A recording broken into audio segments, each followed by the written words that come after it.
Monkeypox continues to spread around the world, with more than 200 cases now confirmed by the European Centre for Disease Prevention and Control. Of the 219 cases in total, most are in Europe. The UK, where the virus was first detected in early May, currently has the highest number of confirmed cases at 71. It's followed by Spain with 59 cases and Portugal with 37. The virus is endemic in parts of Central and West Africa. The unusual monkeypox outbreak has been a topic of lively discussion this week among top health officials from member states of the World Health Organization, who have traveled to Geneva to take part in the World Health Assembly. The meetings are where WHO's work is reviewed and new goals are set to determine its policies. Professor Dale Fisher, a regular guest on The Big Story, joins us from Geneva today. He's there in his role as chair of WHO's Global Outbreak Alert and Response Network. And when he's back in Singapore, you know him as a senior consultant in infectious diseases at NUH. Good morning, Prof. So with more than 200 cases of monkeypox worldwide and rising, is it a matter of time before the virus arrives in Singapore, and are we prepared for it? Thanks, Olivia. Yes, this has been a focus of some discussions here in Geneva and obviously in the media. The point to make is that the virus is not transmitted very efficiently. It requires close contact.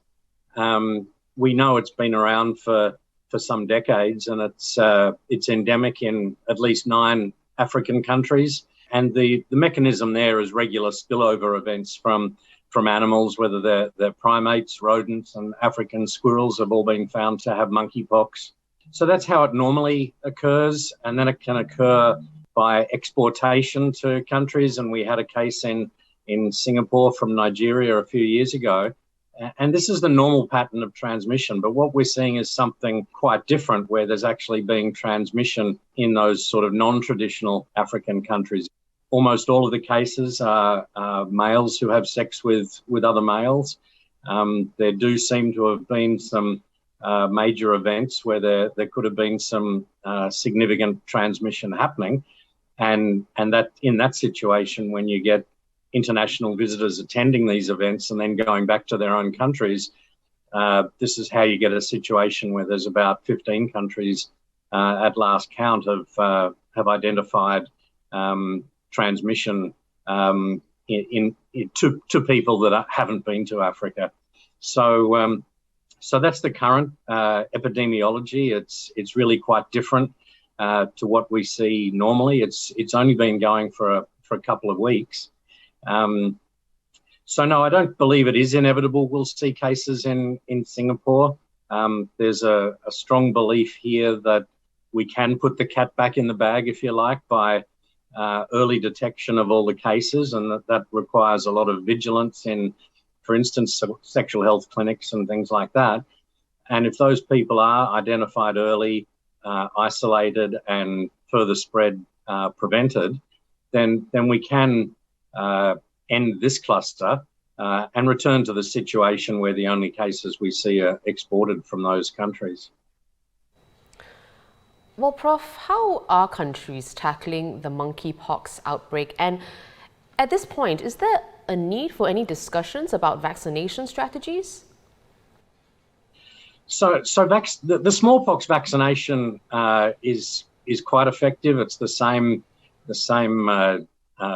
family of viruses that between smallpox and monkeypox. So the vaccine does have effect, but there's not a large supply, obviously, smallpox being eradicated in the late 1970s. So, but people have always kept the capacity to make smallpox vaccine, really in case of bioterrorism or something like that.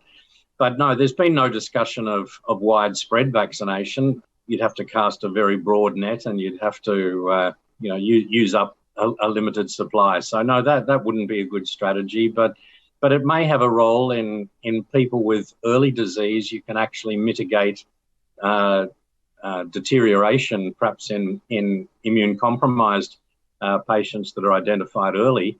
So in that sense, as an early treatment, smallpox vaccine could have a role, but it's a limited role. Really, we're looking at the public health interventions, which we're all very familiar now, Olivia, with early detection, diagnosis, isolation, contact tracing, and quarantining those contacts.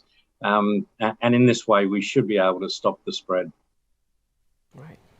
Well, you are connecting with us from Geneva. So what else have you and your peers have been discussing over there? And any new concerns about the COVID-19 pandemic or even the flu?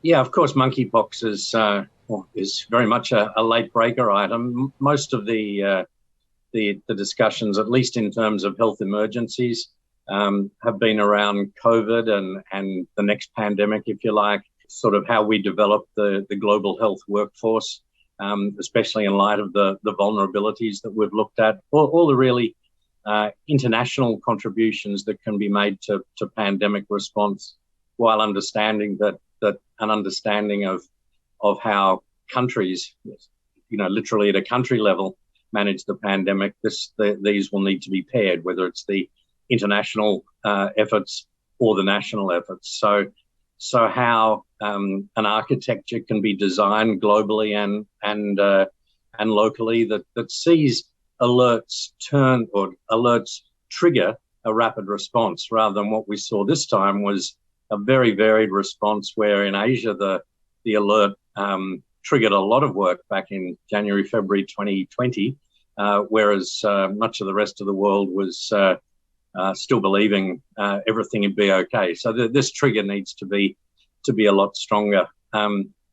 There's another item is a global infection control strategy, not so much for outbreak response, but just in general to bring up the standards of healthcare associated infection control globally. That's a nice piece of work and a resolution going forward on that today. And there's also obviously lots of work on non-communicable diseases and in many ways the catch-up that has to be done in the wake of the COVID response. So yeah, it's very busy times here at the World Health Assembly. Thanks for watching. Be sure to subscribe to the channel and hit the bell icon to be notified of new videos.